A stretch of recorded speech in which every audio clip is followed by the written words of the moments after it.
చర్చలోకి తిరిగి స్వాగతం. నరేంద్ర గారు, మీరు ఆంక్షలు అంటున్నారు. ఏమిటి ఆంక్షలు? ముఖ్యంగా ఏంటంటే ఆంక్షలు అనేవి గతంలో అసెంబ్లీ జరుగుతూ ఉండగానే బయట ఛానల్స్ వాళ్ళు రకరకాలైన చర్చలు నిర్వహించేవాళ్ళు. ఇవాళ అటువంటి వాటికి ఆస్కారం లేదు. ఇవాళ 4 పార్టీలు కలిసి ఎక్కడైనా ఒక ప్రెస్ మీట్ పెట్టాలంటే వేదికే లేదు అసెంబ్లీలో.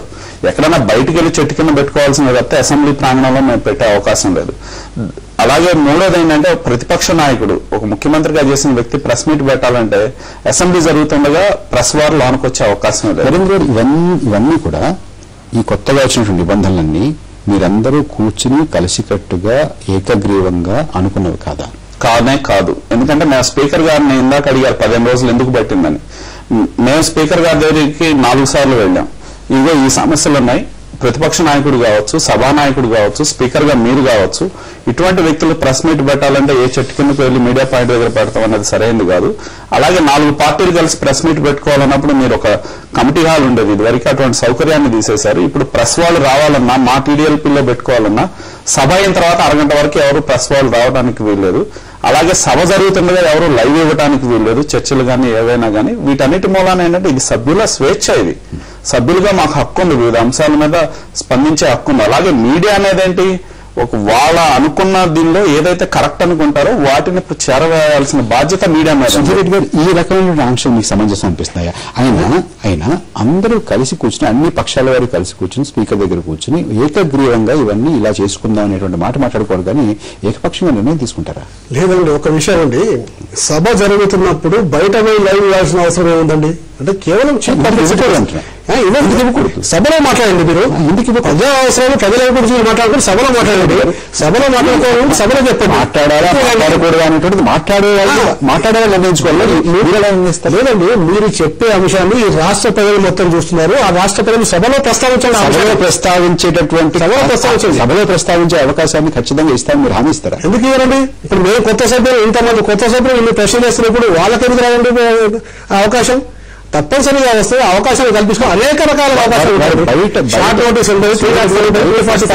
వీలు లేదని మీరు చెప్పడానికి మీరు ఎవరు? వీలు లేదని అంటలేమండి, దాన్ని చెప్పేయండి. దానికి ఏంటంటే వీళ్ళు లేదని మేము డౌట్ చేస్తున్నాం. మీరు సభ ముందు కానీ సభ తర్వాత కానీ ఏం చెప్పాలో చెప్పుకోండి. అయినా ఇవన్నీ ఏకగ్రీవంగా ఎందుకు నిర్ణయించట్లేదు? ఏకగ్రీవంగా బీఎస్సీ కమిటీల కోసం డిస్కషన్ చేసుకుని చర్చించుకొని ఒక అంశాలన్నింటి కూడా డిస్కషన్ అందరూ ఒప్పుకున్నారా? వీళ్ళందరూ అన్ని పార్టీల సభ్యులు ఉంటారు. అన్ని పార్టీల సభ్యులు చెప్పిందంటే మీడియా ఒక విషయం చెప్పేసి ఈ విధంగా చేయాలనుకుంటున్నాము. దీని మీద పరిణామాలు ఏ విధంగా జరగలేదు. నరసింహారావు గారు, సభ జరుగుతుండగా, సభలో జరుగుతున్న కార్యకలాపాలన్నీ కూడా ప్రజలకు నేరుగా వెళుతుండగా బయటకు వచ్చి సభ జరుగుతున్నటువంటి తరుణంలో బయటకు వచ్చి మాట్లాడాల్సినటువంటి అవసరం ఏముంది అంటున్నారు. అదొక ముఖ్యమైనటువంటి బిందువు. అది ఇది చాలా అహంభావ ధోరణి, అందరూ అవమానించే ధోరణి. ఇది ఈయన సుధీర్ రెడ్డి గారు చెప్పిన బహుశా కాంగ్రెస్ పార్టీ స్పీకర్ కానీ వాళ్ళు కూడా ఇదే షేర్ చేసుకుంటారు నేను అనుకోను. వాళ్ళకి అవసరం అంటారు. ఇప్పుడు అసెంబ్లీలో మాట్లాడే అవకాశం వస్తే మాట్లాడుతూ ఉంటారు. అక్కడ ఇంకో చర్చ జరుగుతుంటుంది. ఇంకో ప్రధాన విషయం మీద లెజిస్లేటివ్ పార్టీ మీటింగ్ లోనో లెజిస్లేటివ్ పార్టీ ఆఫీస్ లోనో ఇంకో చోట మాట్లాడుకుంటారు. దాన్ని నిరోధించే అధికారం వీళ్ళకి ఎవరు ఇచ్చారు? ఏ నిబంధనల ప్రకారం తీసుకొచ్చారు? మీడియా ఇప్పుడు బిజినెస్ అడ్వైజరీ కమిటీలో ఈ విషయం చర్చించాలి. మీడియా ఎలా రెగ్యులేట్ చేయాలన్నది ఆయన మీడియా అడ్వైజరీ కమిటీ తీసుకుని ఆయన రెగ్యులేట్ చేసి మీడియా అడ్వైజరీ కమిటీకి ఇలా చెప్పారు, మీరు ఇలా రెగ్యులేట్ చేసామో మీరు ఆ మీడియా పాయింట్ నుంచి తీసుకోవాలి. దీని వెనకాల ఏమీ ఏకగ్రీవం లేదు. ఏకగ్రీవం లేదు. అసలు మిగతా వాళ్ళతో చర్చించే అభిప్రాయం లేదు. ఇప్పుడు ఒకటంటే అసలు నిబంధనలు ఎందుకు విధించారు, ఆంక్షలు ఎందుకు విధించారు? అసలు మీడియా తెలుగుదేశం పార్టీ లేసెట్ పార్టీలో కానీ సమాచారం ప్రజలకు పోతలేదా లేకపోతే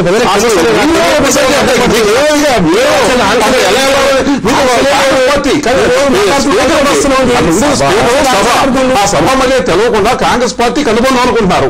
సెక్రటరియట్ కానీ అసెంబ్లీ కానీ మన కాంగ్రెస్ పార్టీ అనుకుంటుంది తప్ప ఆ వినమ్రత లేదు. వినమ్రత లేకుండా అసెంబ్లీకి మనం అంతా ఉదల్చాల్సిందే. అసెంబ్లీలో చేసే నిర్ణయాలకి అసెంబ్లీలో స్వచ్ఛమైన స్వేచ్ఛగా నిర్ణయాలు జరగాలి, చర్చ జరగాలనే భావన కాంగ్రెస్ పార్టీకి ఉన్నట్లు కనపట్లేదు. మీరు మాట్లాడుతుంటే కొంచెం ముందుకు వెళ్దాం, ఇంకో బిందువు మీద వెళ్దాం. నరేంద్ర గారు, మాటి మాటికి మీరు వెల్ దగ్గరికి దూసిపోయి అల్లరి చేసి గొడవ చేసి లేచి నుంచుని అవతల వాళ్ళు మాట్లాడుతుంటే అధికార పక్షం మాట్లాడుతుంటే ముఖ్యమంత్రి మాట్లాడుతుంటే రన్నింగ్ కామెంటరీ ఇచ్చి ఎంతవరకు తీసుకెళ్తున్నారంటే పదే పదే మీరు సభ నుంచి బహిష్కరణకు గురవుతున్నారు. ఇది కరెక్ట్ కాదండి. గత శాసనసభలతో పోల్చినప్పుడు మేము స్పీకర్ గారికి కూడా అదే చెప్పాం. మొన్న 80 మంది, ఇవాళ 44 మంది. అదే ఇక్కడ చెప్పేది ఏంటంటే ముఖ్యంగా ప్రధానమైన అంశాలు చర్చకు తీసుకురావాలనేది మేము స్పీకర్ గారిని కోరాం. దానిలో మేము స్పీకర్ గారిని కూడా కలిసినప్పుడు ఏంటంటే ఈ అంశాలు ఉన్నాయి, అలాగే డిమాండ్స్ ఉన్నాయి, కాబట్టి మీరు 1:30కి సభ ముగించాలనేది కరెక్ట్ కాదు. చాలా మంది కొత్త సభ్యులు ఉన్నారు కాబట్టి 1:30 తర్వాత కూడా సభను కొనసాగించి ఈ ప్రధానమైన అంశాలన్నీ కనుక మనం చర్చ తీసుకుని డిమాండ్స్ కూడా తీసుకొస్తే కొత్త సభ్యులకు కూడా అవకాశాలు వస్తాయి, వీటి మీద సమగ్రమైన చర్చ జరిగే అవకాశం ఉంటుందని మేమందరం కూడా కలిసి విజ్ఞప్తి చేశాం. ఇప్పుడే ఒక చోట అనుమానం ఏమొస్తుందంటే స్పీకర్ గా కిరణ్ కుమార్ రెడ్డిని మీ అధినాయకుడు ఒప్పుకోలేకపోతున్నారా? అది కరెక్ట్ కాదండి. అసలు ఆయన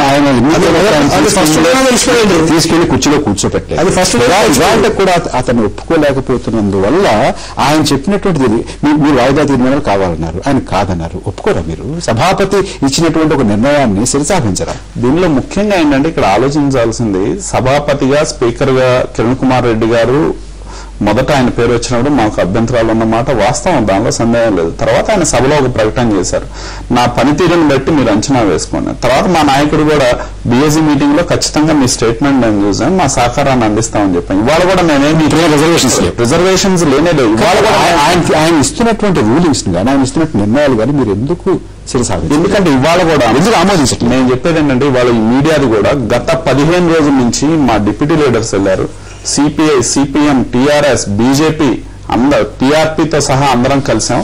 ఈ ఆంక్షలు మంచివి కాదు, వీటి వల్ల మాకు ఇబ్బంది అవుతుంది, సభలో సభ్యులుగా మా యొక్క స్వేచ్ఛను హరించే విధంగా ఉన్నాయి, దీన్ని తీసివేయాలని చెప్పి 4-5 సార్లు వెళ్ళి అడిగాము. ఇది ఈ స్థాయికి ఇది వచ్చిందంటే స్పీకర్ గారు వెళ్ళిన ప్రతిసారి 2-3 రోజుల్లో నిర్ణయిస్తామని చెప్తారు ఆయన. ఎందుకంటే ఒక ప్రతిపక్ష నాయకుడు మీకు సంతృప్తిని ఇచ్చేటటువంటి సమాధానం ఆయన దగ్గర ఆయన నరేంద్ర గారికి వచ్చిన విరామం తీసుకున్న విరామం తర్వాత అధికార పక్ష సభ్యులు అధికార పక్ష సభలో ఎలా వ్యవహరిస్తుందో దాన్ని ఒకసారి పరిశీలించేద్దాం.